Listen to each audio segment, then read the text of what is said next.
Okay, so let's talk about topic number one, how to map out your sales leadership organizational chart and bring clarity to your career opportunity. So again, that's what we're going to do here. We want to understand what is the organization I want to build, what kind of revenue goals am I trying to get to? Based on that, what leadership structure do I need? And what kind of opportunities does that open up? Because hypothetically, if there's 1, 2, 3, 4 plus opportunities from a leadership standpoint to accomplish your goals, we need to make sure that we're communicating those things in the recruiting process, which we'll dive more into in a little bit. So understand the math and create the plan. That's kind of step one in terms of creating your leadership org chart. So I'm going to list out some things. And again, there's a lot here. So that's why you want to be taking notes and everything.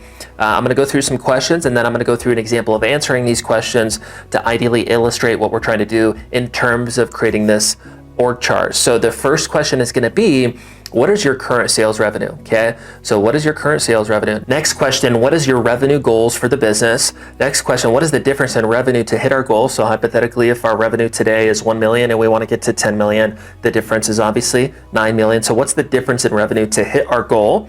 Next question, what does the average sales rep produce in revenue monthly or annually, right? So let's think annually. So hypothetically, your rep quota is 300K, 500K, a million plus. I don't know what it is for you. Depends on, how high ticket your products and services are, how low ticket they are, kind of your expectations, but every industry and opportunity is a little bit different. But what does the average sales rep produce annually in revenue? You want to have the bare minimum quota so you can kind of assume how large the team is going to be. Again, all this stuff will come full circle here in a couple minutes.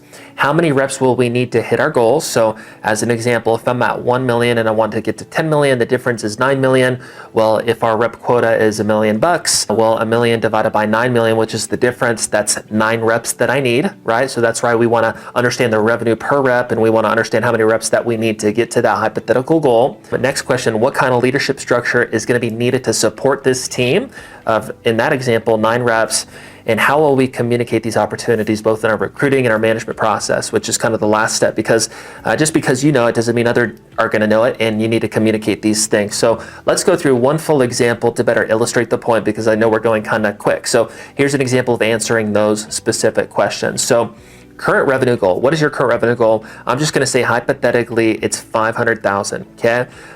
Goal revenue, right? Where do you want to go?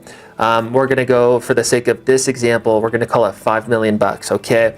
Now, if you're doing hypothetically 500K in revenue, most likely your big next goal is 1 million, max 2 million. And the goal can't be too small. Okay. This is an important note. If the goal is too small, then there's not going to be enough leadership opportunities within this hypothetical org chart that you're going to create to be exciting from a recruiting and retention or management perspective, okay? Because you need to have big enough goals to get people excited about your program. So if you're just looking to go to 500K to $1 million, or $1 million to 2, or even 2 to 5, really there's not too much opportunity for growth within that, which means there's not a lot of advancement opportunities or leadership opportunities within that growth that you're going to accomplish. So most likely, as an entrepreneur, you have a general goal and you want to consider that. So as an example, if you're doing $2 million today, most likely you want to get to 5 million. If you're doing 5 or 6 million today, most likely you want to get to 10 million. You want to get to that 8-figure mark. So you just want to think about, okay, is my next big goal that I really want to accomplish, is it exciting from a growth perspective? If it's not, you want to step it up a little bit. And so you do from there is you go, okay, hypothetically, if I hit my actual goal today, what would my next goal be? So as an example, if I'm doing $6 million in revenue today, most likely the actual goal is to get to 10 million, which is 8 figures. Well, you want to think about, okay, if I were to hit 10, what would I actually want to do from there? It would be probably 20, at a minimum 15. So you probably want to go to that next level so that when you create this leadership org chart, there's a lot of growth opportunity that exists within it, because you want those things to be clear, objective opportunities within your business. And then from there, it's laying the path to advance into those, which will come full circle by the end of this training. But that's why the goal is kind of big here, right? So 500K, again, this is all hypothetical revenue today. The goal revenue is 5 million, so 500K to 5 million. The next question is, what is the difference in revenue between what we're doing today and what the goals are, right? So if I'm at 500K and I want to go to 5 million, what's the difference? It's 4.5 million bucks. So I have to go from 500K and increase by tenfold, right, to get to my $5 million goal. Next question was, well, what does the average rep produce annually in revenue? What's kind of our bare minimum quota? And I know for a lot of you, you don't have a quota. So just think through the average Joe, the average Jane, and if they were to show full time and produce and do the bare minimums, they're not a top 10 percenter, but they were decent and they just showed up and did the work. What do you consider, expect them to produce annually, kind of the bare minimum mark? And you can go based off those conservative numbers for now. So in this example, we called it 500K. So the revenue is 500K. And again, this is all hypothetical. 500K may be too much for you. We have clients that have quotas at 1.2, 1.5 million bucks in revenue. So everybody's going to be a little bit different. But again, this is all for illustration. But in this hypothetical example, we're going to call the average rep revenue, bare minimum expectations based on my growth plan is going to be 500K. And then we go, okay, well, if each rep is doing 500K, and we have the difference of 4.5 million bucks in revenue to grow, well, what's 500K divided by 4.5 million? Well, that's 9. And that 9 number is the amount of reps that we need actually producing quota. Now, that doesn't mean we only need to hire 9 reps. We may need to hire 18, 36, 40, 50 reps. It depends on your onboarding and your retention and these kind of things, which is a different training.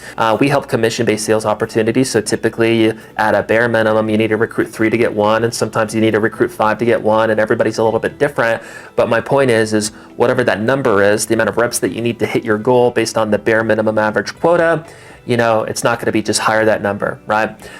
Which we'll do in another training again. And then from there, now that you understand how many reps that you're going to need to get to your growth goals, right? 500K to 5 million bucks, 4.5 million. I need 9 reps times 500K, that's 4.5. Right now that you understand how large the team is going to be, you want to think through, okay, based on how large the team is, how many leaders am I going to need? Now, in this case, I need 9 reps, and let's just call it 10 to make it easy. And for most of us, we're going to want 1 rep for every 5 leaders at the most, maybe 10 reps, but that depends on certain factors. If you have no idea what that ratio should look like, just call it 1 leader for every 5 reps, and that'll kind of make it simple for now. So in this example where I need 9 reps, we'll just kind of round it up to 10. How many leaders am I going to need, right? I'm going to need 2 leaders to support this team of 10. And I don't have those leaders, but what this allows me to do is understand what I need to accomplish from a growth standpoint, right? I need the team to roughly 10, and I need to advance a couple into leadership. This helps me understand what we need to accomplish, and therefore I can communicate it in the recruiting process. Now, when you're building a commission-based sales team, one of the best ways to persuade people into your opportunity is to help them understand that there's objective growth opportunity within your business. Okay, so you have your sales opportunity, and that's maybe great. I don't know, but maybe it is. And that is good enough for a lot of people, but it's not going to be good enough for somebody to stick their 5, 10, 15 years with you. And so you need to have growth opportunity for the people that are constantly looking to grow and or desire that, and or just the type of people that'll hustle it out, right? You want to reward hustlers with potentially other opportunities. And so what you'll do with this information, now that you know you need hypothetically 2 leaders and you're building the sales team to 10, is in your recruiting process, you're going to help them understand, hey, this is exactly where we're going. We're looking to scale up to 5 million bucks. Here's the team that we need to build, and one of the really cool things that exists within our growth plan, or for just the people that are putting in the work, because you want to reward those people as well. Sometimes the workers just want to be like in the sales position long term, but there's a lot of people that'll get bored and they're just simply looking for other opportunities, and you need to entertain them by advancing them into other opportunities if they meet the qualifications that we'll talk about for hypothetically leadership here in a few minutes. But you're going to do the math equation. What's the revenue? What's the revenue goal? What's the difference in revenue? What do reps produce annually? What's the bare minimum quota? Based on what the bare minimum quota is and the revenue goals that we need to accomplish, how many reps do we need? Based on how many reps that we're going to need to scale up within the sales team to hit the goal, how many leaders are we going to need? And then now that I know this information, I know my leadership org chart, and I can communicate that in the recruiting process, get people more excited about our opportunity, which means I'm getting more people to say yes to working with us. And mind you, more quality people, because the quality people want more in their future. Okay, so you're not only communicating this in the recruiting process, but you're going to constantly communicate this hypothetically monthly in your management process, because you need to help people remember that we are a growing company and there's advancement opportunities coming up as we scale the team to 10 or whatever it is.